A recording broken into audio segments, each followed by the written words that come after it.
ওম শান্তি। আজকে ২০শে নভেম্বর ২০২৩। আমরা শুনছি প্রাতঃ সাকার বাংলা মুরলী। আজকের মহাবাক্য, এই মহাবাক্যে বাবা বলেছেন, মিষ্টি বাচ্চারা, এভার হেলদি এভার ওয়েলদি হওয়ার জন্য তোমরা এখন ডাইরেক্ট নিজের তন মন ধন ইনশিওর করো। এই সময়ই এই ব্যাহদের ইন্স্যুরেন্স হয়। আজকের প্রশ্ন, নিজেদের মধ্যে একে অপরকে কোন স্মৃতি স্মরণ করাতে থাকলে উন্নতি সাধন হয়? উত্তর, পরস্পরকে স্মরণ করাও যে এখন নাটক সম্পূর্ণ হয়েছে, ঘরে ফিরে যেতে হবে।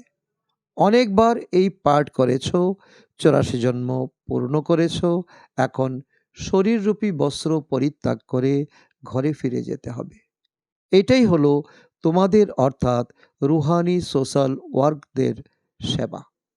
তোমরা রুহানি সোশ্যাল ওয়ার্কাররা সবাইকে এই সংবাদ দিতে থাকো যে দেহসহ দেহের সর্বসম্বন্ধ ভুলে বাবা আর ঘরকে স্মরণ করো। আজকের গীত, ছেড়ে দাও আকাশ সিংহাসন, এই ধরতিতে এসে যাও। ওম শান্তি। যেখানে গীতা পাঠশালা আছে অধিকাংশ ক্ষেত্রে সেখানেই এই গীত গাওয়া হয়। যিনি গীতা পাঠ করেন প্রথমে এই শ্লোকটি গেয়ে থাকেন, কিন্তু জানেন না যে কাকে আহ্বান করা হচ্ছে। এই সময় ধর্মের গ্লানি হয়। প্রথমে প্রার্থনা করে, তারপর রেসপন্স করে, এসো পুনরায় এসে গীতা জ্ঞান শোনাও, কারণ পাপ অনেক বেড়ে গেছে। তখন তিনিও রেসপন্স করেন যে হ্যাঁ, যখন ভারতের মনুষ্য আত্মারা পাপী ও দুঃখী হয়ে যায়, ধর্মের গ্লানি হয়ে যায়, তখনই আমি পরমধাম ছেড়ে আসি। অবশ্যই স্বরূপ বদলাতে হয়, কারণ মানুষের শরীরেই আসতে হবে। রূপ তো সব আত্মারই বদল করে। তোমরা আত্মারা হলে নিরাকারী, এখানে এসেই তোমরা সাকারী হও, সাকারী শরীর ধারণ করো, তখন তোমাদের মানুষ বলা হয়। এখন মনুষ্য আত্মারা পাপী ও অপবিত্র, তাই আমাকেও নিজের রূপ ধারণ করতে হয়। যেমন তোমরা নিরাকার থেকে সাকারী হয়ে যাও, তেমনি আমাকেও হতে হয়। এই পতিত দুনিয়াতে তো কৃষ্ণ আসতেই পারে না, সে তো স্বর্গের মালিক।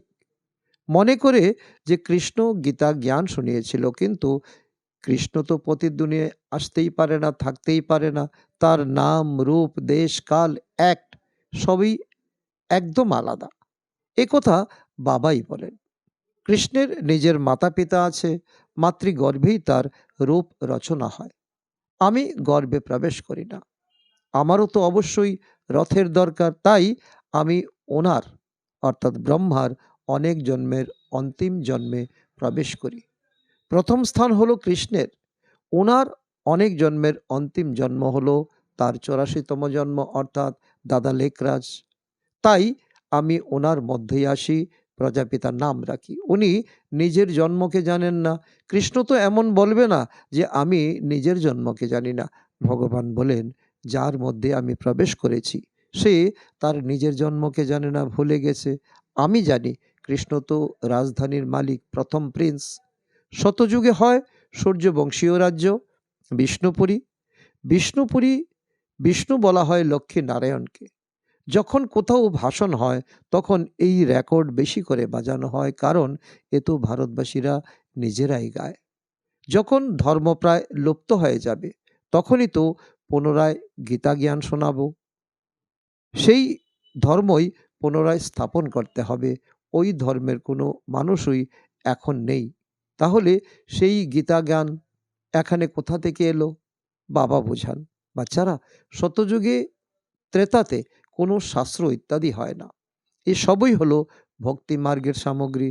এর দ্বারা কেউই আমার সাথে মিলিত হতে পারে না, আমাকে তো আসতেই হয়। এসে সবাইকে সদ্গতিতে আমি নিয়ে যাই ভায়া গতি। সবাইকে ফিরে যেতেই হয়। গীতাতেও গিয়ে গীতও তারপর আবার স্বর্গতে আসতে হয়, মুক্তিতে গিয়ে পুনরায় জীবন মুক্তিতে আসতে হয়। বাবা বলেন, 1 সেকেন্ডে জীবন মুক্তি পেতে পারো। গায়না আছে না, গৃহস্থ ব্যবহারের থেকে 1 সেকেন্ডে জীবন মুক্তি, অর্থাৎ দুঃখ থেকে মুক্তি। সন্ন্যাসীরা তো জীবন মুক্ত করতে পারবে না, ওরা তো জীবন মুক্তিকে মানেই না। এই সন্ন্যাসীদের ধর্ম তো শতযুগে থাকেই না, সন্ন্যাস ধর্ম তো পরে আসে। ইসলামী, বুদ্ধি ইত্যাদি এইসব ধর্ম শতযুগে আসবে না। এখন সব ধর্মই আছে, শুধু দেবতা ধর্মই নেই। তারা সবাই অন্য ধর্মে চলে গেছে, নিজের ধর্মকেই জানে না। কেউই নিজের দেবতা ধর্মের মনে করে না, কেউ নিজেকে জয় হিন্দ বলে, কিন্তু এখন এখানে কোনো জয় নেই। ভারতের কবে জয় আর কবেই বা ক্ষয় অর্থাৎ হার হয়েছিল, এ কথা কেউ জানে না। ভারতের জয় তখনই হয় যখন রাজ্যভাগ্য প্রাপ্ত হয়, যখন পুরনো দুনিয়ার বিনাশ হয়। ক্ষয় করে রাবণ, জয়ী করে রাম। তাই জয় ভারত বলতে হবে, শব্দই বদলে দিয়েছে। গীতায় ভালো ভালো শব্দ আছে। উচ্চ থেকে উচ্চতম হলেন ভগবান। তিনি বলেন, আমার কোনো মাতা পিতা নেই, আমার রূপ আমাকে স্বয়ং রচনা করতে হয়। আমি এই ব্রহ্মার মধ্যে প্রবেশ করি। কৃষ্ণকে তার মাতা পিতা জন্ম দেন। আমি তো ক্রিয়েটার অর্থাৎ রচয়িতা। ড্রামা অনুসারে ভক্তি মার্গের জন্য এইসব শাস্ত্র তৈরি হয়েছে। এই গীতা, ভাগবত ইত্যাদি সবই দেবতা ধর্মের ভিতের উপর তৈরি করা হয়েছে। যেমন বাবাই দেবতা ধর্মের স্থাপনা করেন, যা এখন পাস্ট হয়ে গেছে, আবার ভবিষ্যতে হবে। আদি মধ্য অন্তকে পাস্ট, প্রেজেন্ট, ফিউচার বলা হয়। এখানে আদি মধ্য অন্তের অর্থ আলাদা। যা পাস্ট হয়ে গেছে তাই আবার প্রেজেন্ট হবে, যা পাস্টের কাহিনী শোনায় তাই আবার ভবিষ্যতে রিপিট হবে। মানুষ এইসব কথা জানে না। যা অতীত হয়ে যায় সেই কাহিনী বাবা বর্তমানে শোনায়, তা আবার ভবিষ্যতে রিপিট হবে। একে বোঝার মতো দৃষ্টিভঙ্গি তো চাই। এর জন্য বুদ্ধি অনেক রিফাইন অর্থাৎ সূক্ষ্ম হওয়া প্রয়োজন। কোথাও যদি তোমাদের নিমন্ত্রণ জানানো হয়, সেখানে বাচ্চাদের ভাষণ দিতে হবে। সন শোস ফাদার, বাচ্চাদের দ্বারাই প্রকাশিত হবে যে আমাদের বাবাকে, পরমপিতা পরমাত্মা শিব। বাবাকে তো অবশ্যই চাই, তা না হলে নেবে কি করে? আমাদেরকে পরমধামে নিয়ে যেতে হবে না? তোমরা তো অনেক উচ্চ থেকে উচ্চ, কিন্তু এইসব বিশিষ্ট ব্যক্তিদেরও মান দিতে হবে। তোমাদেরই সকলকে বাবার পরিচয় দিতে হবে।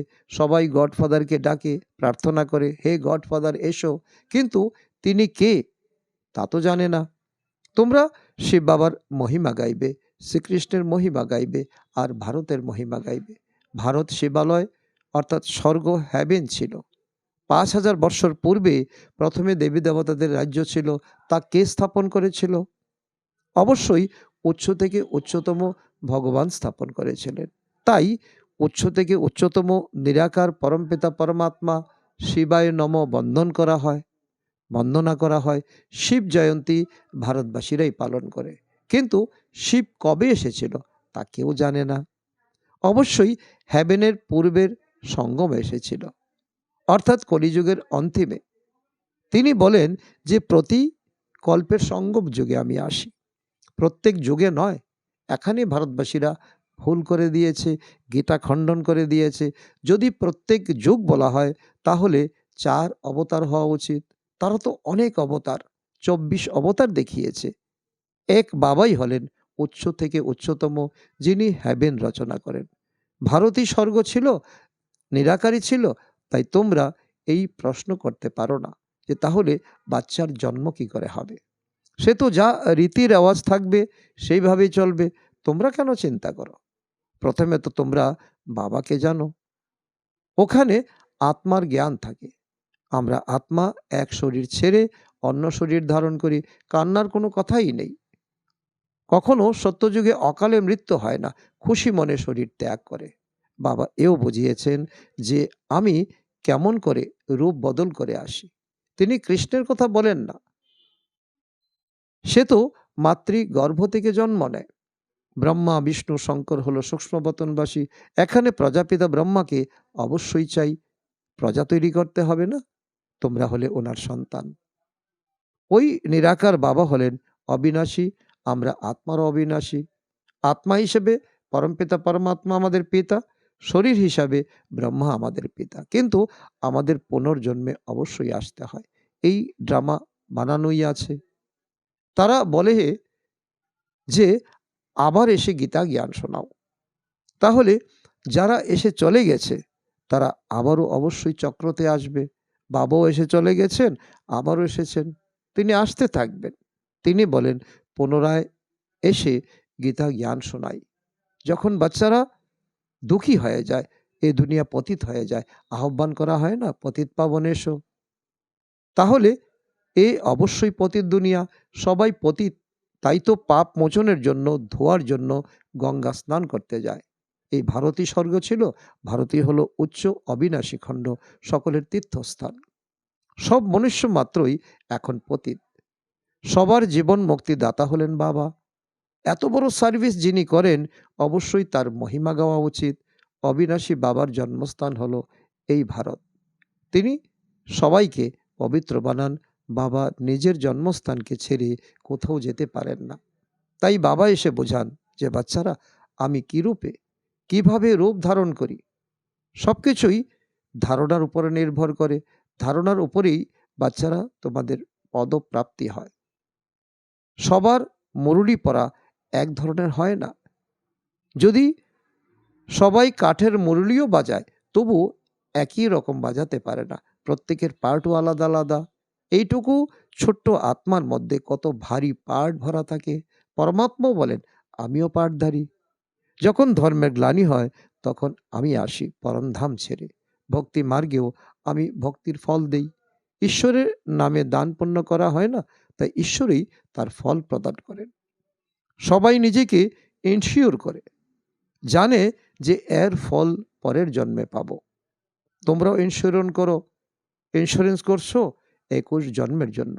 ওটা হলো হদের, পার্থিব জগতের, আর ইনডাইরেক্ট, আর এ হলো ব্যাহদের অর্থাৎ অসীম জগতের ইন্স্যুরেন্স ডাইরেক্ট। যখন পরমাত্মা ব্রহ্মার শরীরে এসেছেন, তোমরা এই সময় হয়ে গেছো সন্তান, পরমাত্মা তোমাদের পিতা। তোমরা তন মন ধন দিয়ে নিজেকে ইনশিওর করো, তাই অগাধ ধন সম্পদ পাবে, এবার হেলদি ওয়েলদি হবে। তোমরা ডাইরেক্ট ইন্স্যুরেন্স করছো। মানুষ ঈশ্বরের নামে দান করে মনে করে ঈশ্বর তো দেবে। তিনি কিভাবে দেন তা কিন্তু বোঝে না। মানুষ মনে করে যা কিছুই পাওয়া যায় তা ঈশ্বরই দেন। ঈশ্বর সন্তান দিয়েছেন, আচ্ছা যদি দিতে পারে তাহলে তা অবশ্যই নিতেও পারবে। তোমাদের সবাইকে অবশ্যই মরতে হবে, সাথে তো কিছুই যাবে না, এই শরীরও শেষ হয়ে যাবে। তাই এখন যা কিছু ইনশিওর করার তা করো, যা কিনা 21 জন্মের জন্য ইনশিওর হয়ে যাবে। এমনও নয় যে ইনশিওর করে দিয়ে আর কোনো সার্ভিস করছো না, আর এখান থেকেই খাচ্ছ। সার্ভিস করতেই হবে, তোমাদের খরচাও তো এখান থেকে চলে, তাই না? তাই যদি ইনশিওর করে শুধু খেতেই থাকো, তো কিছুই পাবে না, জমা কিছুই হবে না। পাবে তখনই যখন সার্ভিস করবে, তখন উচ্চ পদ পারবে। যে যত বেশি সার্ভিস করে তার প্রাপ্তিও তত বেশি হয়। কম সার্ভিস তো কম প্রাপ্তি। গভর্নমেন্টের সোশ্যাল ওয়ার্কাররাও নম্বরের ক্রমানুসারে হয়। তাদের বড় বড় মাথা, উচ্চ পদাধিকারী থাকে। অনেক প্রকারের সোশ্যাল ওয়ার্ক হয়। এ হলো শারীরিক সেবা, তোমাদের হলো আত্মিক অর্থাৎ রুহানি সেবা। প্রত্যেককে তোমাদের আধ্যাত্মিক অর্থাৎ রুহানি যাত্রী বানিয়ে থাকো। এ হলো বাবার কাছে যাওয়ার আত্মিক যাত্রা, যা এখন তোমরা ঘরে বসে করছো। বাবা বলেন, বাচ্চারা দেহসহ দেহের সব সম্বন্ধকে এবং গুরু গোসাই ইত্যাদিকে ছাড়ো, মামেকম স্মরণ করো। পরমপিতা পরমাত্মা হলেন নিরাকার, সাকার রূপ ধারণ করে বোঝান তিনি। বাবা বলেন, আমি লোন অর্থাৎ ধার নেই, প্রকৃতির আধার নেই, অর্থাৎ দাদা লেকরাজের শরীর, অর্থাৎ ওনাকে আমি ব্রহ্মা বানাই। তোমরাও অশরীরে এসেছিলে, নগ্ন এসেছিলে, এখন সবাইকে আবার অশরীরী হয়ে নগ্ন হয়ে ফিরে যেতে হবে। তিনি সব ধর্মের মানুষকে বলেন, সামনে মৃত্যু দাঁড়িয়ে আছে, বিনাশ সামনে দাঁড়িয়ে। যাদব কৌরবরা ধ্বংস হয়ে যাবে, বাকি পাণ্ডব আবার এসে রাজত্ব করবে। এই গীতা এপিসোড রিপিট হচ্ছে। পুরনো দুনিয়ার বিনাশ হবে, 84 জন্ম নিতে নিতে এখন এ দুনিয়াও পুরানো হয়ে গেছে। 84 জন্ম সম্পূর্ণ হয়েছে, নাটকও সম্পূর্ণ হয়েছে, এখন ফিরে যেতে হবে। শরীর ছেড়ে ঘরে ফিরে যেতে হয়। ১-২ জনকে এই স্মৃতি স্মরণ করাও এখন ফিরে যেতে হবে। অনেকবার 84 জন্মের এই পার্ট করা হয়েছে। এই অনাদি নাটক বানানোই আছে। যারা যে ধর্মের তাদের নিজের সেকশনে যেতেই হবে। যে দেবী দেবতা ধর্ম প্রায় লুপ্ত হয়ে গেছে, তাদের স্যাপলিং অর্থাৎ চারা লাগানো হচ্ছে। যারা ফুল হবে তারা আসবে। কত ভালো ভালো ফুল আসে, কিন্তু মায়ার ঝড়ে ভেঙে পড়ে আবার জ্ঞানের সঞ্জীবনী বুটি পেয়ে উঠে দাঁড়ায়। বাবাও বলেন, তোমরা এতকাল শাস্ত্র পড়ে এসেছ। ব্রহ্মা বাবারও 12 গুরু ইত্যাদি ছিল। বাবা বলেন, এক বাবাই গুরু সহ সকলের সদ্গতি দাতা। এই সময় তোমরা সকলে বুঝতে পারছো, 1 সেকেন্ডে জীবন মুক্তি। রাজা রানী তো প্রবৃত্তি মার্গের হয়ে গেল। নির্বিকারী প্রবৃত্তি মার্গ ছিল, এখন সম্পূর্ণ ভিখারি। ওখানে রাবণ রাজ্য থাকে না। রাবণের রাজ্য আধা গল্প থেকে শুরু হয়। ভারতবাসীরাই রাবণের কাছে হেরে যায়। বাকি আর সব ধর্মের মানুষরা নিজের নিজের সময়ে এসে শত রজ তমর মধ্য দিয়ে পাস অর্থাৎ অতিক্রম হয়। প্রথমে সুখ, পরে আবার দুঃখ আসে। মুক্তির পর জীবন মুক্তি তো আছেই। এই সময় সবাই তমপ্রধান জর্জরিত অবস্থায়। প্রতিটি আত্মা এক শরীর ছেড়ে অন্য নতুন শরীর ধারণ করে। বাবাও বলেন যে, বাচ্চারা, আমি জন্ম মৃত্যুতে আসি না। আমার মাতা পিতা নেই, আমার কোনো বাবা নেই, আর সবারই তো বাবা আছে। কৃষ্ণের জন্ম মাতৃগর্ভ থেকে হয়। এই ব্রহ্মাই যখন রাজ্য নেবে তখন গর্ভ থেকে তার জন্ম হবে। ওনাকেই প্রবীণ থেকে নবীন হতে হবে। 84 জন্মের পুরনো না। এ কথা অতি কষ্টে কারো কারো বুদ্ধিতে যথাযথভাবে বসে, আর নেশাও চড়ে। এই হলো জ্ঞানের কস্তুরী, যা হলো খুবই সুগন্ধি। আচ্ছা, মিষ্টি মিষ্টি হারানিধি বাচ্চাদের প্রতি মাতা পিতা বাপদাদার স্মরণের স্নেহ সুমন আর সুপ্রভাত। আত্মাদের পিতা তার আত্মারূপী বাচ্চাদের জানাচ্ছেন নমস্কার। আমরা আত্মারূপী সন্তানরা আমাদের মাতা পিতা বাপদাদাকে জানাই স্মরণের স্নেহ সুমন এবং সুপ্রভাত। ধারণার জন্য মুখ্য সার: 1 নম্বর, আধ্যাত্মিক অর্থাৎ রুহানি সোশ্যাল ওয়ার্কার হয়ে সবাইকে আত্মিক বা আধ্যাত্মিক যাত্রা শেখাতে হবে। নিজেদের দেবী দেবতা ধর্মের স্যাপলিং লাগাতে হবে। নাম্বার 2, নিজের রিফাইন বুদ্ধির দ্বারা বাবার অর্থাৎ প্রত্যক্ষতা করতে হবে। প্রথমে নিজে ধারণা করে তারপর অন্যকে শোনাতে হবে। আজকের বরদান: বাণীর সাথে মনের অর্থাৎ মনসা দ্বারা শক্তিশালী সেবা করে সহজ সফলতা মূর্তি ভাব। তার অর্থ হলো, যেভাবে বাণীর সেবায় সদা ব্যস্ত থাকার অনুভবী হয়ে গেছ, তেমনভাবেই প্রতিটি সময় বাণীর সাথে সাথে মনসা অর্থাৎ মনের সেবাও সতই হওয়া উচিত। মনসা সেবা অর্থাৎ প্রতিটি সময় প্রতিটি আত্মার প্রতি সততই শুভ ভাবনা আর শুভকামনার শুদ্ধ ভাইব্রেশন নিজের এবং অন্যদের অনুভূত হয়। মন থেকে সবসময় সকল আত্মাদের প্রতি দোয়া বা প্রার্থনা নির্গত হতে থাকে। সেজন্য মনসা সেবা করলে বাণীর এনার্জি জমা হবে, আর এই মনসার শক্তিশালী সেবা সহজ সফলতা মূর্তি বানিয়ে দেয়। আজকের স্লোগান: নিজের প্রতিটি আচার আচরণের দ্বারা বাবার নাম মহিমান্বিত করে যে, সেই হলো প্রকৃত খোদাই খেদমতগার অর্থাৎ ঈশ্বরের সহযোগী। আচ্ছা, ওম শান্তি।